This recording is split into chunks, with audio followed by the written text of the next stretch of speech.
Kabanata 1636, ang misteryosong dalaga sa VIP room. Hindi may kakaila. Ang sinumang makapagsuot ng light beam armor ay magkakaroon ng napakalaking kalamangan sa labanan. Higit pa rito. Ang kapangyarihang taglay ng baluting ito ay maihahambing sa buong lakas ng isang eksperto sa ika-6 na antas ng Spirit Realm. Sa buong domain ng Muan. Iilan lamang ang may kakayahang umabot sa ganoong antas. Kaya naman, ang ganitong kayamanan ay sapat upang mabaliw ang sinumang mandirigma.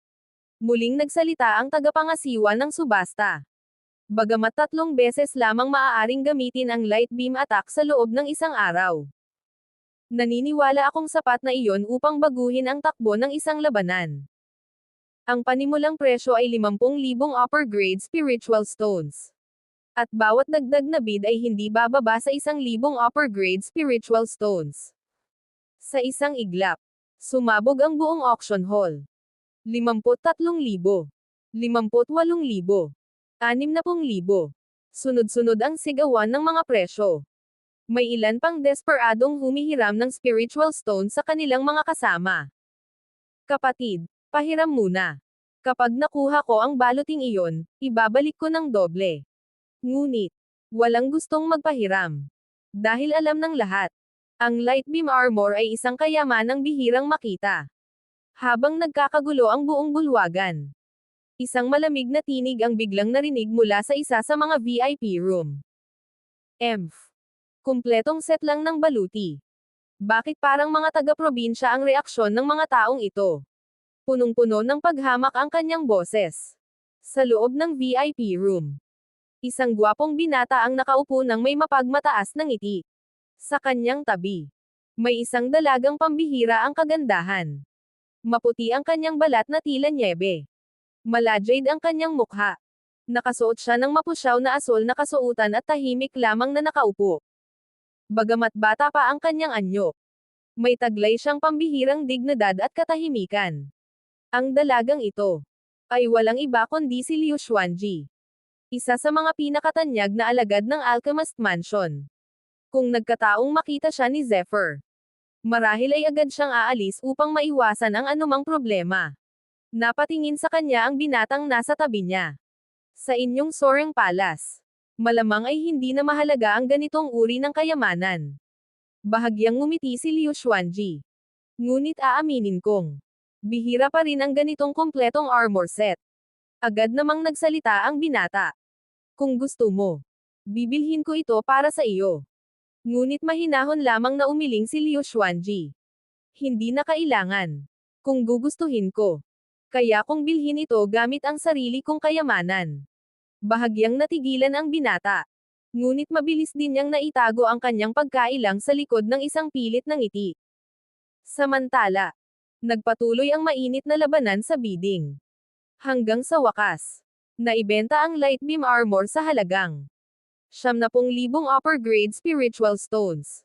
Ngunit, ang paglitaw ba ni Liu Xuanji sa Longchang Auction House ay nagkataon lamang? O sadya siyang narito para sa isang mas mahalagang kayamanan?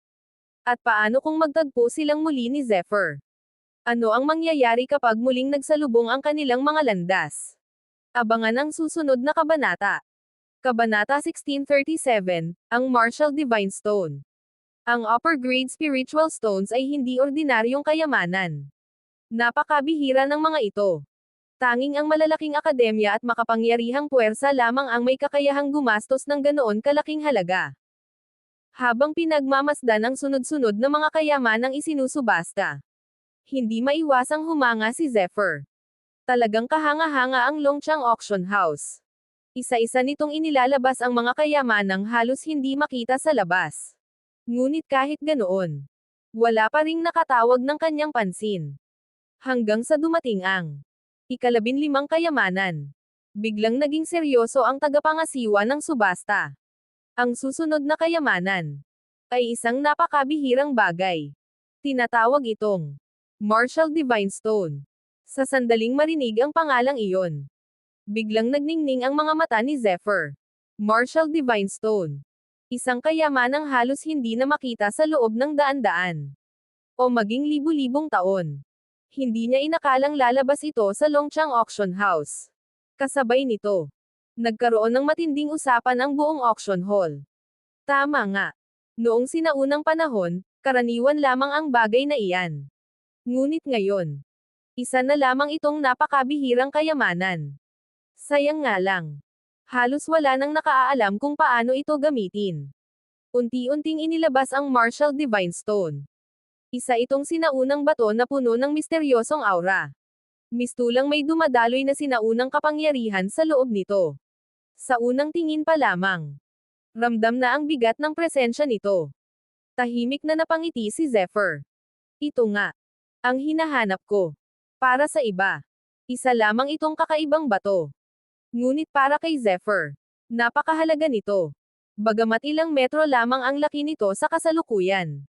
Kapag tuluyan itong na-activate, maaari itong lumaki na parang isang napakalaking bundok. Ngunit hindi iyon ang tunay nitong halaga. Ang tunay nitong kapangyarihan ay ang kakayahan nitong magtayo ng isang teritoryo sa napakaikling panahon. Sa tulong ng Martial Divine Stone, maaaring makabuo ng mga gusali, bulwagan, at maging mga sinaunang porma sayon sa loob lamang ng isang kisap mata. Isang buong teritoryo na protektado ng mga makapangyarihang Ron. Para sa sino mang gustong magtatag ng isang puwersa o bumuo ng isang akademya. Isa itong kayamanang walang katumbas. At iyon mismo ang dahilan kung bakit hindi maaaring palampasin ni Zephyr ang pagkakataong ito. Ngunit, sa dami ng makapangyarihang puwersang naruroon, magagawa kaya niyang maagaw ang Martial Divine Stone. O may mas makapangyarihang kalabang handang gumastos ng anumang halaga para makuha ito. Abangan ang susunod na kabanata. Kabanata 1638, ang paglalaban para sa Martial Divine Stone. Kung mapapasa kamay ni Zephyr ang Martial Divine Stone, magiging napakadali para sa kanya ang pagtatatag ng sarili niyang teritoryo. Ngunit alam din niyang, hindi maraming tao ang interesado sa ganitong uri ng kayamanan. Noong sinaunang panahon, napakahalaga ng Martial Divine Stone. Ngunit sa kasalukuyang panahon, halos nakalimutan na ito ng karamihan. Bakit? Dahil ang pagtatatag ng isang makapangyarihang puwersa ay nangangailangan ng mahabang panahon. Hindi na tulad noon, na kayang bumuo ng isang akademya sa loob lamang ng isang iglap. Bukod pa rito, may iba na ngayong paraan upang magtayo ng mga gusali at kuta. At higit sa lahat, hindi basta-basta magagamit ang Martial Divine Stone. Kailangan ng napakalakas na spirit energy upang mailabas ang tunay nitong kapangyarihan. Dahil dito, unti-unti nang nawala ng halaga ang kayamanang ito sa paningin ng karamihan. Napansin iyon ng tagapangasiwa ng subasta. Kaya agad siyang nagsalita. Ngunit, ang Martial Divine Stone na ito ay hindi pangkaraniwan. Nagtataglay ito ng wind at thunder runes. Kapag na-activate, kaya nitong magpalabas ng kapangyarihan ng hangin at kulog upang ipagtanggol o salakayin ang sinumang lalapit sa inyong teritoryo. Sa pagkakataong iyon, maraming mandirigma ang bahagyang nagulat. Gayunpaman, hindi pa rin ganoon kalaki ang kanilang interes. Muling inanunsyo ng matanda ang panimulang presyo. 500 ang upper grade spiritual stones. At bawat dagdag na bid ay hindi bababa sa 100. Hindi mataas. Ngunit hindi rin mababa. Tahimik ang buong bulwagan. Halatang kakaunti lamang ang gustong makuha ang kayamanang ito. Sa kaibuturan ng kanyang puso, napabuntong hininga ang tagapangasiwa. Mukhang mahihirapan silang maibenta ang Martial Divine Stone. Pagkaraan ng ilang sandali, isang tinig ang bumasag sa katahimikan. 600 upper grade spiritual stones. Maya-maya, may isa pang sumunod. 700 upper grade spiritual stones. Paisa-isang tumaas ang presyo. Ngunit walang tunay na kompetisyon. Para sa karamihan, isa lamang itong pambihirang bato na maaaring paglaruan. Hanggang sa may isang tao ang sumigaw. 1,000 upper grade spiritual stones. Biglang natahimik ang buong auction hall. Isa-isang umiling ang mga mandirigma. Para sa kanila, hindi na sulit pang itaas ang presyo. Ngunit, tahimik lamang na pinagmamasdan ni Zephyr ang lahat. Ito ang kayamanang matagal na niyang hinihintay. Papayagan ba niyang mapunta ito sa iba? O oras na ba upang kumilos at ipakita ang tunay niyang hangarin? Abangan sa susunod na kabanata. Kabanata 1639, ang hindi inaasahang karibal. Akala ng lahat. Tapos na ang laban para sa Martial Divine Stone. Ngunit sa mismong sandaling iyon, isang kalmadong tinig ang umalangaw sa buong auction hall. 2,000 upper-grade spiritual stones. Sa isang iglap, napalingon ang lahat sa pinagmulan ng boses. Maging ang matandang tagapangasiwa ng subasta ay bahagyang natigilan bago ngumiti. Hindi niya inaasahang may mag-aalok pa ng mas mataas na presyo. Ang taong nagbid ay si Zephyr. Alam niyang siya ang higit na nangangailangan ng Martial Divine Stone. At dahil kakaunti lamang ang interesado rito, malaki ang tsansa niyang makuha ito. Ngunit kasabay ng kanyang pagtaas ng presyo. Sa isang VIP room, biglang nanigas ang isang magandang dalaga. Si Liu Xuanji. Nanlaki ang kanyang mga mata. Hindi siya maaaring magkamali. Ang boses na iyon. Parang pamilyar na pamilyar. Maaari kayang siya iyon. Sa isang iglap, nagliyab ang galit sa kanyang mga mata. Hindi niya kailanman malilimutan ang tinig ng lalaking iyon.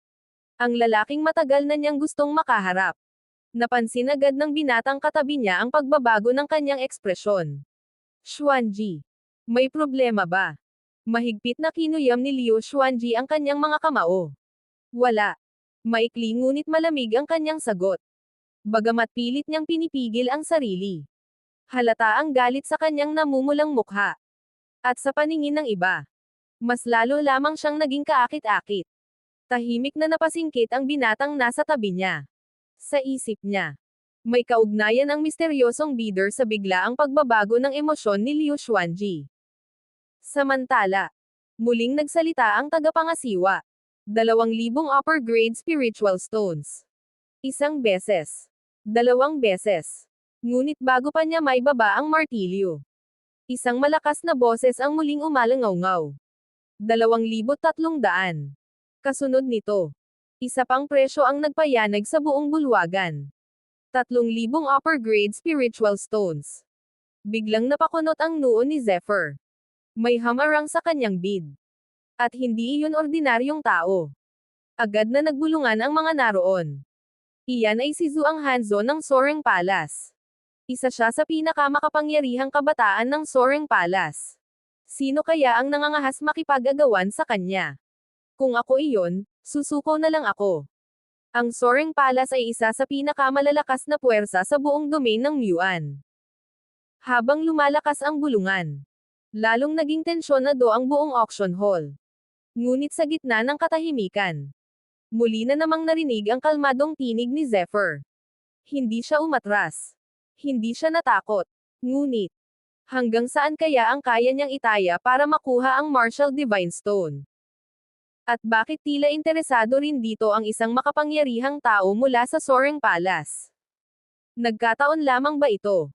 O nagsisimula ng magsalubong ang landas ng mga pinakamalalakas na kalaban? Abangan ang susunod na kabanata. Kabanata 1640, ang hamon ni Zhuang Hanzo. 10,000 upper-grade spiritual stones.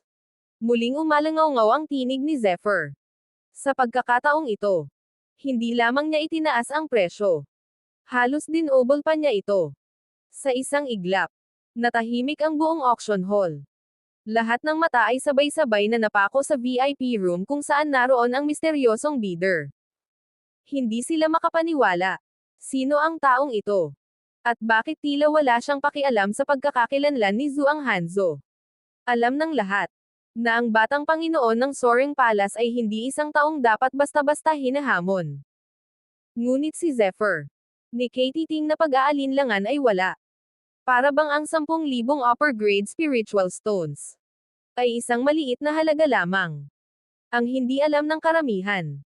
Matapos niyang mapabagsak ang makapangyarihang mga kalaban noon. Napakaraming upper-grade spiritual stones at mahahalagang kayamanan ang napunta sa kanyang kamay. Bukod pa roon, mayroon pa siyang napakaraming mahahalagang elixir. Sa kasalukuyan, ang kabuuan ng kanyang yaman ay maihahambing pa sa isang maliit na akademya. Kaya ang pakikipagpaligsahan sa yaman. Hindi niya kinatatakutan. Habang lumalalim ang katahimikan. Maraming mandirigma ang hindi napigil ang magbulungan. Sino kaya ang taong iyan? Wala siyang takot na hamanin si Zhuang Hanzo. Para lang sa isang martial divine stone. Handa siyang gumastos ng ganoon kalaking halaga. Samantala, sa kabilang VIP room, nagdilim ang mukha ni Zhuang Hanzo. Hindi niya inakalang may taong mangangahas na salungatin siya sa harap ng napakaraming tao. Mahigpit niyang kinuyam ang kanyang kamao. 15,000 upper grade spiritual stones. Halos kagat-labing sigaw niya. Hindi na ito tungkol sa martial divine stone. Naging usapin na ito ng kanyang dangal. Ngunit, hindi pa man humuhupa ang kanyang boses. Muling nagsalita si Zephyr. 20,000 upper grade spiritual stones. Kalmado. Walang emosyon. Ngunit ang simpleng mga salitang iyon ay tila sampal sa mukha ni Zhuang Hanzo. Napangiti ng maluwang ang tagapangasiwa ng subasta. Hindi niya inakalang ang isang kayamanang halos walang pumapansin kanina ay aabot sa ganitong kataas na presyo. Sa buong domain ng Muan. Napakahalaga ng upper grade spiritual stones. Maraming mandirigma ang hindi man lamang makakakita ng 100 sa buong buhay nila. Ngunit ngayon, 20,000 ang pinag-aagawan. Sa kabilang VIP room. Halos sumabog sa galit si Zhuang Hanzo. Nais sana niyang magpakitang gilas sa harap ni Liu Xuanji. Ngunit sa halip, paulit-ulit siyang napapahiya. Kung magpapatuloy siya sa pagtaas ng presyo, siya ang malulugi. Ngunit kung susuko siya, mawawala ang kanyang dangal. Sa huli, palihim niyang ginamit ang sound transmission technique. Direkta niyang kinausap ang misteryosong bidder. Kaibigan. Ako si Zhuang Hanzo, batang Panginoon ng Soaring Palace. Ibigay mo na sa akin ang Martial Divine Stone. Bigyan mo ako ng kaunting respeto. Ngunit, makikinig kaya si Zephyr sa pakiusap ng isang batang Panginoon? O lalo lamang niyang dudurugin ang pagmamataas ng isa sa pinakamakapangyarihang alagad ng Soaring Palace? Ano ang magiging sagot ni Zephyr? Abangan ang susunod na kabanata.